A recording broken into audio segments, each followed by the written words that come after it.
Before I begin, I just want to thank my outstanding Secretary of Transportation, Ray LaHood, who's with us today, and I want to thank the folks at Cherry Hill Construction for having me here today. We just took a look at this construction site, and I had a chance to talk to all the outstanding men and women who are working here.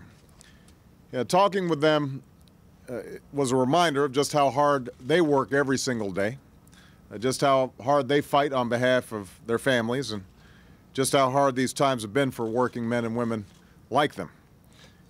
Hard-working Americans have borne the brunt of this recession. They've been laid off in historic numbers. They've seen their hours trimmed and their wages cut. They've lived in fear of being the next ones to be let go, and that's not right. Middle-class Americans are the ones who built this country. They made it great, and they keep it going each and every day. And they deserve leaders in Washington who are willing to work as hard as they work, who are willing to fight for their futures as hard as they fight for their families. And we need to all live up to our responsibilities as faithfully as these workers here are living up to theirs. And that's why our goal is not just to rebound from this recession, but to start building an economy that works for all Americans, where everyone who's looking for work can find a job, and not just a temporary job, but a permanent job that lasts from season to season, where our stock market isn't only rising again, but our businesses are hiring again. That's our goal. And I know we have a lot of work to do to meet that goal. But I also know that thanks to the governor here in Virginia, Tim Kaine, thanks to two outstanding senators, Mark Warner and Jim Webb, and a great congressman and Congressman Jim Moran, and as well as Congressman Jerry Connolly, and thanks to the work of Ray here and the rest of my administration, we've made some meaningful progress over the last several months. Because the fact is, as difficult as these times are, and they're profoundly difficult for a whole lot of people all across the country, we are moving in the right direction. Our economy is in better shape today than it was when I took office, when we were hemorrhaging 700,000 jobs a month, and when our financial system was on the brink of collapse, and economists from just about every part of the political spectrum were predicting that we might be sinking into a Great Depression. And one of the reasons our economy is in better shape today is because we voted to move forward boldly and swiftly to pass a Recovery Act that's being carried out under the outstanding leadership of people like Ray, as well as my Vice President, Joe Biden. It's a Recovery Act that has spurred job creation and economic growth with projects like the one that I'm talking about here today. Back in February, Governor Kaine and I came here, and work was just getting underway. And this project, the Fairfax County Parkway project, is designed to be completed to complete the original version of this parkway by connecting both ends of Fairfax County. The current phase of construction will create new private sector jobs. And that won't just make a difference to all the people who get these jobs, it'll make a difference to all those communities where they spend their paychecks.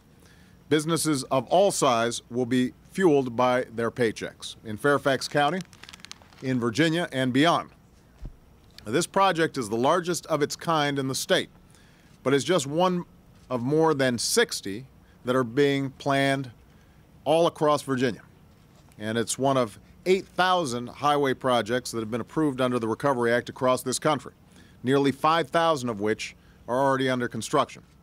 To put this another way, roughly 3/4 of Recovery Act highway funding is already being invested as part of the largest investment in the nation's infrastructure since President Eisenhower built the interstate highway system back in the 1950s. And because so many of these projects are being managed so well, and I want to thank the team that's been working so hard out here, these projects are coming in on average 10 to 20% under budget. That's unheard of, 10 to 20% under budget. And that means we can do more. We can create more jobs and launch more projects with every taxpayer dollar. It's important to note that the jobs we'll create are not government jobs, but private sector jobs.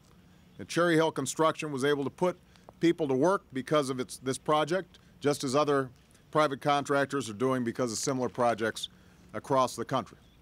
And ultimately, that's the engine of our economy. Businesses, large and small, getting back on their feet. And that's the focus of our efforts. But what makes these kinds of projects so important isn't just that we're creating so many jobs. It's that we're putting Americans to work doing the work that America needs done. We're rebuilding our crumbling roads, our bridges, our waterways. We've already approved nearly 1,000 transportation projects to upgrade airports and railroads and mass transit systems and shipyards. We're strengthening our nation's infrastructure in ways that will leave lasting benefits to our communities, making them stronger, making them safer, and making them better places to live. Now, this is just one part of what we're doing through the Recovery Act to create jobs and spur economic growth. We've also provided the middle class, 95% of working families, a tax cut, including 3 million families here in Virginia. We've increased and extended unemployment insurance for 12 million Americans to help them weather this economic storm, and that's benefited over 220,000 Virginians. We've made COBRA 65% cheaper, so if people are looking for work, they still have health coverage. We've offered emergency relief to more than 1 million seniors, veterans, and other Virginians who need it most. We've provided assistance to states like Virginia to help prevent police officers and teachers and firefighters from being laid off, and we've supported over $250 million in lending in Virginia and 30,000 loans to small businesses across America that have helped to create or save thousands of jobs.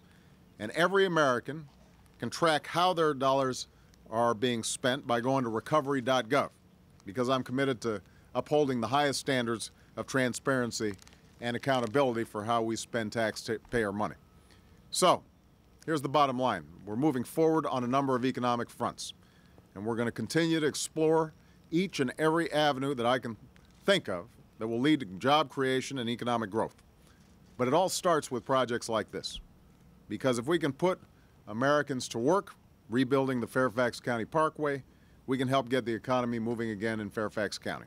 And if we get the economy moving in Fairfax County, we get it moving across Virginia. And if we get it moving across Virginia, we're getting it moving all across America. That's what we committed ourselves to doing when I took office. We are moving forward. I'm grateful to the outstanding work of the people who are standing behind me, as well as all the contractors and private businesses that are involved. And we are going to keep on going until we make sure that every single American in this country who's looking for work is going to be able to get the kind of well-paying job that supports their families. Thanks very much, everybody.